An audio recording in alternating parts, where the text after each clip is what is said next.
नमस्कार मित्रांनो, प्रेमाची गोष्ट या मालिकेच्या आजच्या भागात आपण बघणार आहोत की इथे मिहिका खूप मिहिरला बोलत असते आणि म्हणत असते, इथे माझी मावशी फक्त लाडू वाटायला आली होती, ती असं करणारच नाही. त्यावर लगेच सागर मिहिरला म्हणतो, तू खरंच बघितलं होतं का त्यांना दरवाजा बंद करताना? तर मिहिर म्हणतो, हो दादूस, मी का खोटं बोलू, मी खरंच बघितलं होतं. तेवढ्यात लक्की तिथे येतो आणि सागरला म्हणतो, दादूस, त्या कशाला असं करतील? त्या खरंच इथे लाडू वाटायला आल्या होत्या. तर लकी लगेच सोसायटीतील सर्व लोकांना विचारतो, या लाडू वाटत होताना? तर सर्वजण हो म्हणतात. तर लगेच लकी म्हणतो, बघितलं ना दादूस? त्यावर लगेच मिहिका म्हणते, तुमच्या घरात असा फक्त एकच माणूस आहे जो खरं वागतो आणि खरं बोलतो. तर लगेच लकी म्हणतो, खरंच दादूस, त्या लाडूच वाटत होत्या? त्यावर लगेच स्वातीमध्ये येते आणि म्हणते, नाही नाही लकी, तू चुकतोय. जे काही केलंय ते यांनीच केले, कारण आई यांना थांबवायला गेली होती. सागरचं आणि मुक्ताचं जे काही चालू आहे ते चालू राहू द्या. आई यांच्याकडे हात जोडून माफी पण मागत होती. त्यावेळेस त्या काही बोलल्या नाहीत, कारण त्यांना इथे असा तमाशा करायचा होता. मग नंतर आई स्टोरूममध्ये गेले आणि यांनी लगेच बाहेरून दरवाजा लावला आणि इथे सर्व तमाशा केला.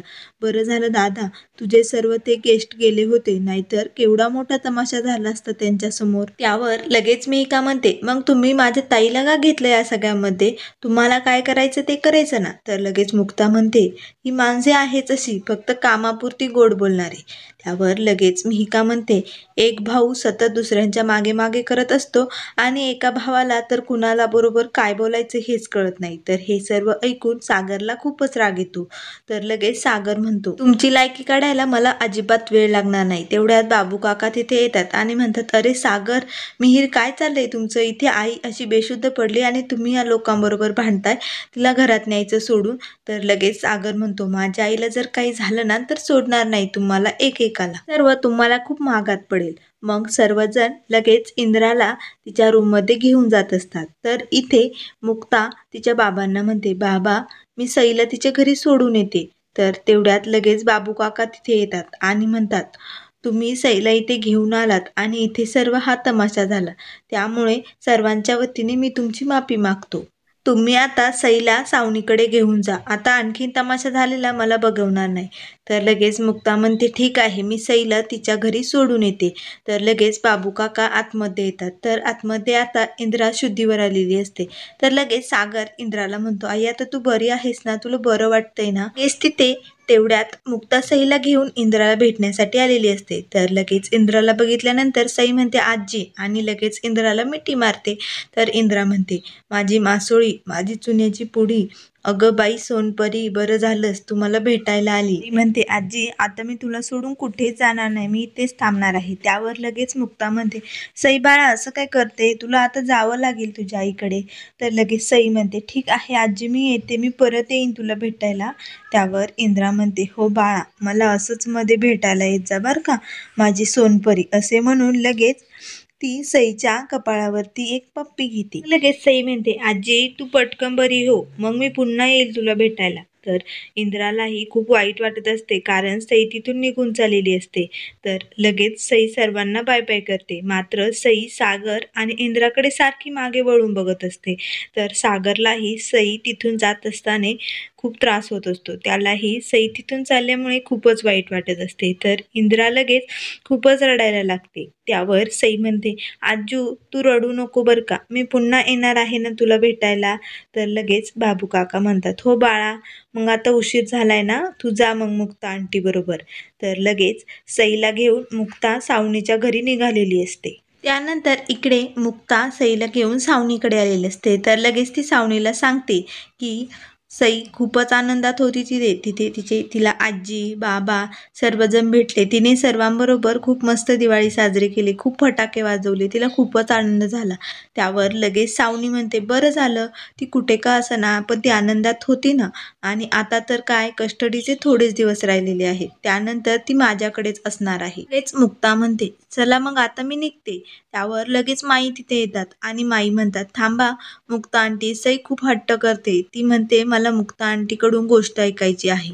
तर लगेच मुक्ता म्हणते, अहो माई, मी कशाला थांबायला हवे, तिची मम्मा आहे ना, त्या सांगतील ना तिला गोष्ट. त्यावर लगेच सावनी मुक्ताला म्हणते, नाही ग बाई, गोष्ट सांगणं मला नाही जमणार, तू आहे ना, आणि तसंही तुमच्या दोघींचं खूप जमतं, त्यामुळे तूच सांग गोष्ट.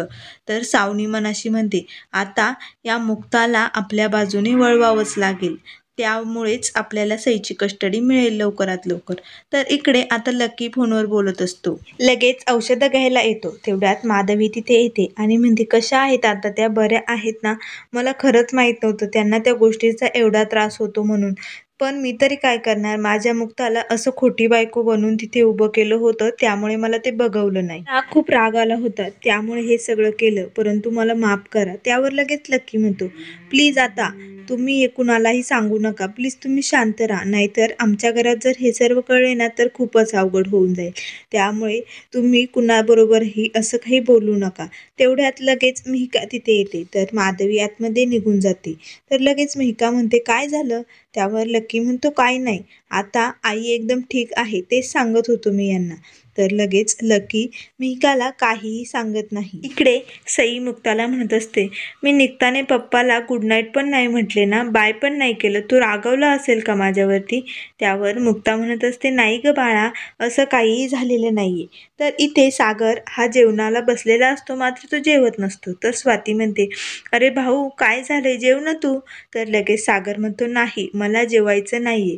तर लगेच मिहीर म्हणतो, दादूस, मी पण निघतो, आता माझ्या मोबाईलची बॅटरी पण संपत आलेली आहे. सागर म्हणतो, नाही मिहीर, आता खूप उशीर झालाय, आता खूप रात्र झालेली आहे, त्यामुळे तू आजच्या दिवस इथेच थांब.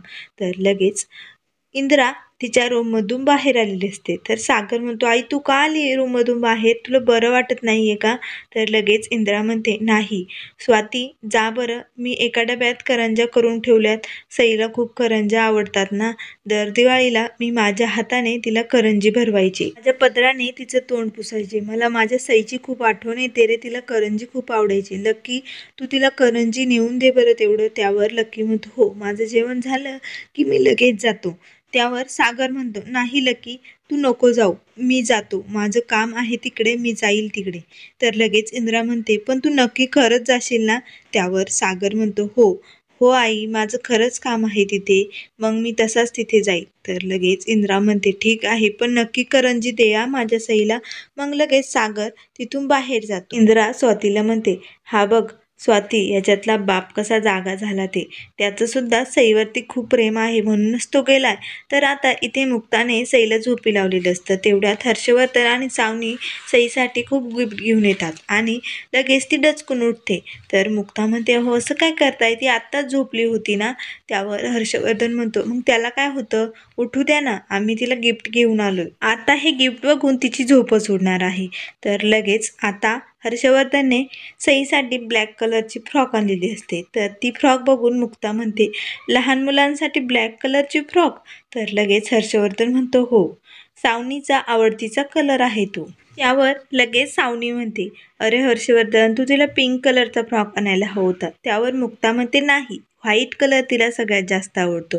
मग लगेच हर्षवर्धन म्हणतो, आता आपण तिच्या रूममध्ये सर्व काही व्हाईट कलरचं आणू. तर लगेच सावनी मुक्ताला एक गिफ्ट देते आणि म्हणते, धर, हे तुझ्यासाठी आहे. तर लगेच मुक्ता म्हणते, काय, माझ्यासाठी? नाही, सॉरी, मी तुमचे गिफ्ट नाही घेऊ शकत. तर लगेच सावनी म्हणते, नाही, घे ना गं प्लीज, उद्या कोर्टात हिअरिंग आहे, त्यामुळे तुला आमच्याबरोबर उद्या कोर्टात यावंच लागेल, आली तर सईलाही खूप आनंद होईल. त्यावर लगेच मुक्ता म्हणते, पण प्लीज सॉरी, तुम्ही या सगळ्यात मला नका घेऊ, कारण आधीच आमच्या फॅमिलीमध्ये खूप वाद निर्माण झालेले आहेत, त्यात मी जर तुमच्याबरोबर आले तर खूपच अवघड होईल, त्यामुळे मी नाही येऊ शकत. असे म्हणून मुक्ता लगेच ती गिफ्ट तिथे ठेवते आणि निघते.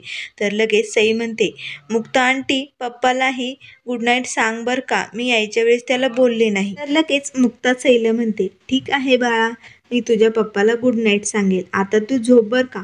असे म्हणून लगेच मुक्ता सईला म्हणते, आता चल मी येते. असे म्हणून मुक्ता लगेच तिथून बाहेर पडते. तर बाहेर सागर आलेला असतो आणि वॉचमनला म्हणत असतो, हे करंजाचा डब्बा इथे जी लहान मुलगी असते ना तिला द्या. तर लगेच तो वॉचमन म्हणतो, हो, हर्षवर्धन सरांच्या मुलीला ना. तर सागरला खूपच राग येतो. सागर त्या वॉचमनचा शर्ट पकडतो आणि म्हणतो, सागर, कोळीची मुलगी आहे ती, हर्षवर्धनची नाही. मुक्ता मध्ये येते आणि म्हणते, काय दरवेळेस कुणाची ना कुणाची गळफटी पकडत असतात, तुम्हाला ना काही जमतच नाही. तर लगेच सागर म्हणतो, मग कितीची डील झाली? हर्षवर्धनने कितीची ऑफर दिली माझ्या विरोधात त्यांच्या बाजूने जाण्याची? उद्या कस्टडीसाठी हिअरिंग आहे आणि कोर्टात जायचं आहे ना. तर हे सर्व ऐकून मुक्ताला खूपच धक्का बसतो. तर मित्रांनो, पुढील भागामध्ये मुक्ता घरी निघालेली असते, तर तिची गाडी रस्त्यातच बंद पडते.